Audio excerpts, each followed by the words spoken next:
Boa tarde.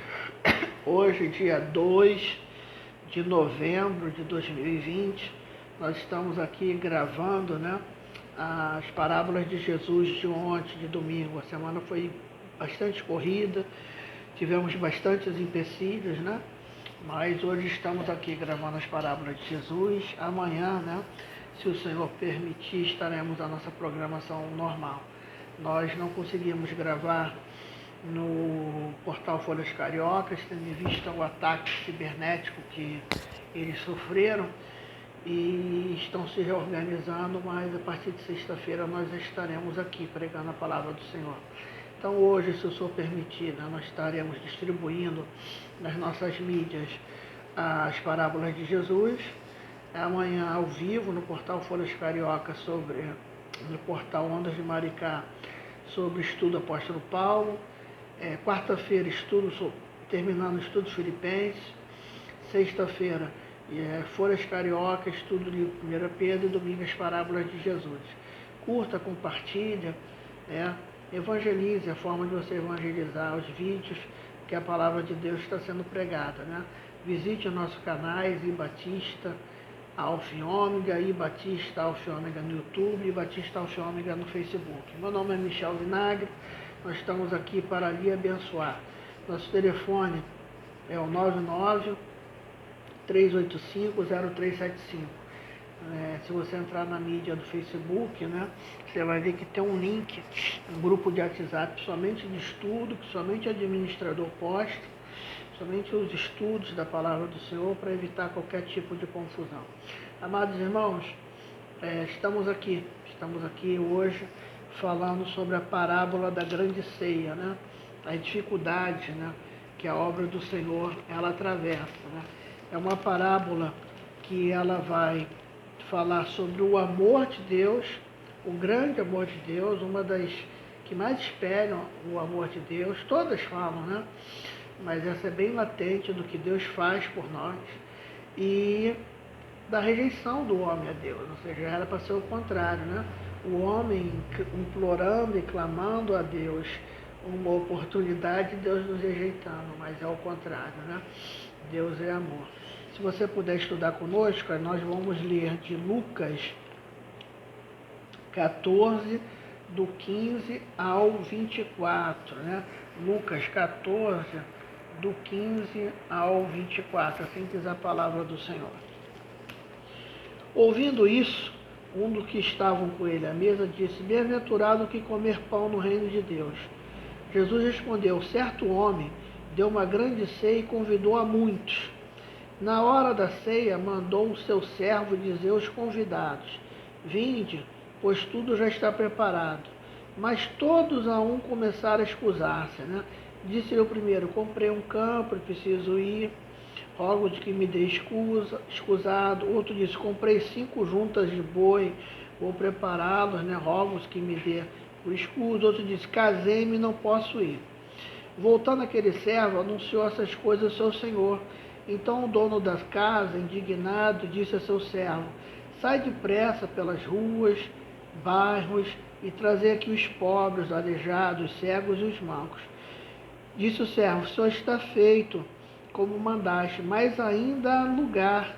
Então disse o Senhor ao servo: Sai pelos caminhos e valados e força-os a entrar, para que a minha casa se encha. Eu vos digo que nenhum daqueles homens que foram convidados provarão a minha ceia.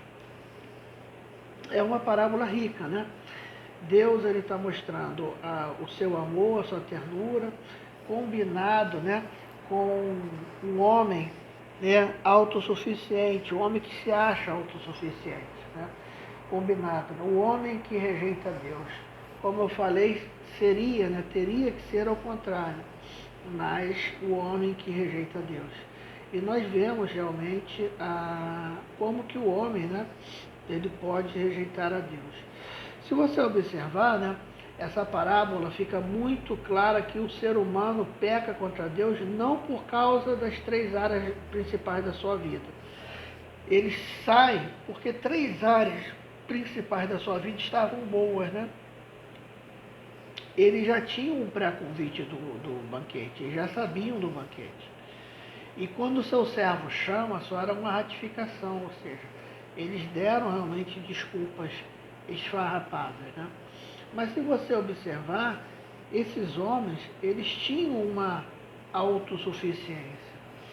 E quando nós temos qualquer tipo de autossuficiência que não seja a dependência de Deus, talvez nós possamos estar igual a eles, né? Três coisas influenciaram, né? Os bens materiais, trabalhos, negócios, família e casamento. Todas, eu vou ler uma anotação aqui, todas estas são boas áreas da vida terrena, mas quando colocadas acima do reino de Deus, são extremamente nocivas e perigosas, pois se tornam ídolos que tiram a primazia da nossa vida do Senhor. Então, esses homens, quando foram convidados, eles interpretaram que essas bodas, né, eram inferiores. Olha, comprei um campo e preciso ver. Né? Comprei uma grande propriedade. Entre eu deixar de ver o meu campo e ir para uma boda, né? E nós somos cegos, né? O Deus desse mundo nos cega. A Bíblia diz em 2 Coríntios 4:4, não sei se eu posso estar equivocado se é 4:16, mas 2 Coríntios 4, com certeza, que o Deus desse século cegou o entendimento dos incrédulos para que não veja a resplandecente glória de Deus. Porque num primeiro momento é óbvio que é até lícito, né? Mas nós temos que entender que trabalho e negócio tem que ser secundário. Eu sei que muitas das vezes, principalmente nós que somos chefes de família, vocês, irmãs que são, nós temos às vezes fases na nossa vida que nós temos que trabalhar mais para conquistar alguma coisa. Mas nós não podemos permitir que isso venha a ser a coisa que nos afaste de Deus. Os negócios, né? Os bens materiais. O outro ele vai falar sobre comprei 5 juntas de boi e vou experimentar os trabalhos, os negócios, né? Eu vou investir. Um são os bens materiais, tinha muitos recursos. Então seu entretenimento era com esse. O outro era o trabalho, né? E o outro era a família, né? Então é complicado tocar em família. Por quê? As pessoas confundem, isso daqui é uma viga muito mestre. A igreja, a eclésia, a instituição não divina, porque a igreja, na verdade, somos nós. Nós somos o templo do Espírito Santo de Deus. Aquele que aceita o Senhor como seu único e suficiente Salvador, passa a ser selado com o Espírito e ser templo do Senhor. Nós somos a igreja. Mas na terra, não há necessidade de desmerecermos as instituições. É lá que nós congregamos, é lá que nós temos comunhão, é lá que nós levamos nosso dízimo, nossa oferta, é lá que compartilhamos as nossas necessidades, é lá que nos recarregamos, porque essa pandemia revelou, né? Às vezes em casa você não consegue orar, você se distrai. Então a igreja, ela é realmente, né, uma instituição muito abençoada. E esta instituição dos cultos, ela não pode estar em frente à sua família. Muitas pessoas, né, às vezes chegam, pastor, eu vou faltar o culto domingo, eu tenho que sair com meu esposo, somente quando a pessoa é diácono, tem trabalho. Eu falo, vai, não era nem para falar. Primeiro a sua família, um aniversário de família, uma coisa ali, cheio de pessoas ausentes, se escondendo atrás de igrejas, portas e paredes. Então, nós realmente confundimos isso. A família vem antes, sim, da igreja, da instituição, dos compromissos eclesiásticos. Ela vem antes. Qual o pastor que vai mandar você um problema no lar, e seu marido fala, vai só na igreja um pouco, porque eu também estou sentindo tua falta, a casa desorganizada, a pessoa peita e dá até divórcio por falta de sabedoria. Agora, Deus é diferente. Deixar de buscar a Deus, de orar, de obedecer, de ter uma comunhão, não confunda Deus com a igreja.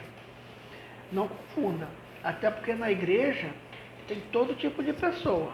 A parábola que nós vamos falar não agora, né? Mas sobre o joio e o trigo, está tudo misturado. Então, eu quero deixar claro, eu não quero legitimar que o inimigo te incite a não ir a um templo cultuar. Mas eu acho que você tem que ter parcimônia, ver as suas prioridades. Agora, a sua família não pode estar à frente de Deus. Seus filhos não podem estar em frente de Deus. Seu casamento, nada pode estar à frente de Deus. É difícil, porque quando eu falo isso para quem já aceitou Jesus, ela até compreende, né? E ela fala. Mas às vezes a pessoa que não conhece o Senhor pode até criar uma resistência, mas não crie. A Bíblia diz, amarás o Senhor teu Deus acima de todas as coisas, o teu próximo como a ti mesmo, né? E teu próximo ali, né, exemplificado pela palavra do samaritano, todos aqueles que tiver no alcance visual e físico, não simplesmente pessoas que pertençam a mesmo grupo religioso, étnico, mesmo grupo de cor, mesmo grupo social. O próximo é o ser humano. Deus nos ensinou a amar o ser humano. Então eu sei que o amor de uma mãe é algo maravilhoso, o amor de um filho, o amor do casamento. Mas isso não pode estar à frente de Deus, né? Esse terceiro caso é o mais emblemático. Ele diz, casei-me, por isso não pode ir, não posso ir. O que tem a ver o casamento com a celebração? Obviamente é uma parábola, né? Com a celebração das bodas do Cordeiro. Então essas pessoas, elas outorgaram coisas que seriam superior à reunião com Cristo. Aqui é cear com Cristo, ou seja, é um ato, né, de você, porque se você observar, você tem que entender o contexto. Lucas 14:15, ouvindo isto, um dos que estavam com ele me disse, bem-aventurado o que comer pão no reino de Deus. Ou seja, bem-aventurado aquele que um dia estiver no reino de Deus, né? E a Bíblia fala que o reino de Deus não é comida nem bebida. Jesus fala, não, o reino de Deus está aí, mas as pessoas não querem ir. Aí dessa parábola, certo homem convidou para um banquete, todo mundo foi dando desculpa. Mas por que esta desculpa, né? Porque essas pessoas tinham posses, não tinham uma necessidade material, essas pessoas tinham bons trabalhos, tinham uma família, e isto não pode ser empecilho. E o interessante, né, que quando deixou lá, vai e aos donos, né, sai depressa pelos bairros e traz os aleijados, os cegos. Nós somos esses aleijados, nossos cegos. Porque Jesus ele veio para os judeus, veio para os seus renegaram. Né?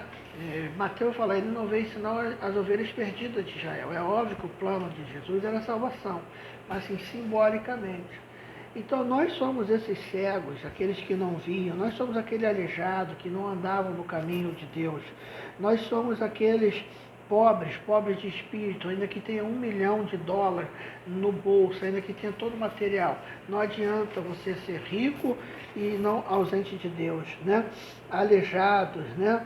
Não andam, cegos, mancos, né? Pessoas que não tudo isso são simbólicos, pessoas que não conseguem caminhar o caminho de Cristo. E disse o Senhor, sai pelos caminhos velados, esforça. Eu vos digo que nenhum daqueles homens que foram convidados provará da minha ceia. Irmãos, todos aqueles que rejeitaram a Jesus em terra serão rejeitados na eternidade. Isso é muito sério. Eles escolheram, fizeram as suas escolhas, né? E talvez hoje, se nós estivéssemos aqui num debate, muitas pessoas iriam até falar, mas era isso. A grande questão é, Jesus não pediu para ele deixar o seu campo, Jesus não pediu para ele deixar o seu boi, Jesus não pediu para ele deixar o casamento, ele só pediu um tempo com ele, só pediu a primazia. É muito diferente disso, é muito diferente disto. Então, meus irmãos, tenhamos parcimônia. Eu já falei algumas vezes aqui, para que Deus te lembre de você na eternidade, você tem que lembrar dele em vida. Tem que reconhecer o Filho de Deus agora. Muitas pessoas com vergonha de Jesus. Jesus que tem que ter vergonha de nós, somos nós que erramos. Talvez você está me ouvindo pregar, mas aquele cara falou isso, mas aquele cara fez isso. Quem tem que ter vergonha sou eu, pedindo ao Senhor, ter misericórdia da minha vida, não você ter de Jesus. Ai daquele que rejeitar Jesus numa geração incrédula, adúltera, má. Nós não temos esse porquê. Deus, ele é maravilhoso. Então, meus irmãos, o banquete está aí. O que está te afastando de entrar? O que te impede de vir, sabe, desfrutar do reino de Deus? Qual é a sua ocupação? Esses exemplos foram simbólicos, né? É a carne, algo duro. O que te impede de vir? Jesus, ele abre para todo mundo, fala, minha festa não ficará vazia, a palavra será pregada aos 4 cantos. E eu fecho com uma decisão muito dura. Deus, quando fechou a arca, né, tinha pessoas idosas, crianças chorando, pessoas, mulheres, e Deus não abriu. Por quê? Deus é santo, é bom, mas Deus é justiça. Quando Deus diz não, é não. Quando Deus diz basta, é basta. Então, não nos aproveitemos da misericórdia do Senhor. Não nos aproveitemos de sua longanimidade. Honremos a Deus. Honremos a Deus em espírito. Honremos a Deus em palavra. Tenhamos temor de Cristo para a nossa vida. Eu vos digo, e eu encerro, Lucas 14, 24, que nenhum daqueles homens que foram convidados provará a minha ceia. Você, através dessa palavra, está sendo convidada a entrar no reino dos céus, a degustar o reino dos céus, a ter a Jesus como seu Salvador. Não rejeite esse convite, porque não há desculpa. O Rei está voltando. Que o Espírito do Senhor fale melhor o seu coração, que o bondoso Deus te dê oportunidades em nome de Jesus. Eu vou orar com você. Bendito Deus, eterno Pai, muito obrigado pela vida, pela saúde, por toda a cordialidade, por toda, tão bondade que o Senhor tem conosco. Tenha compaixão sobre aqueles que ainda recusam a Tua palavra. E eu abençoo você em nome de Jesus. Que o amor de Deus o Pai, a graça maravilhosa de Jesus o Filho e a doce comunhão do Espírito de Deus esteja sobre a tua vida, não somente hoje, mas para todos sempre. Deus te abençoe. Vamos estar gravando a segunda parábola de Jesus aqui, em nome de Jesus.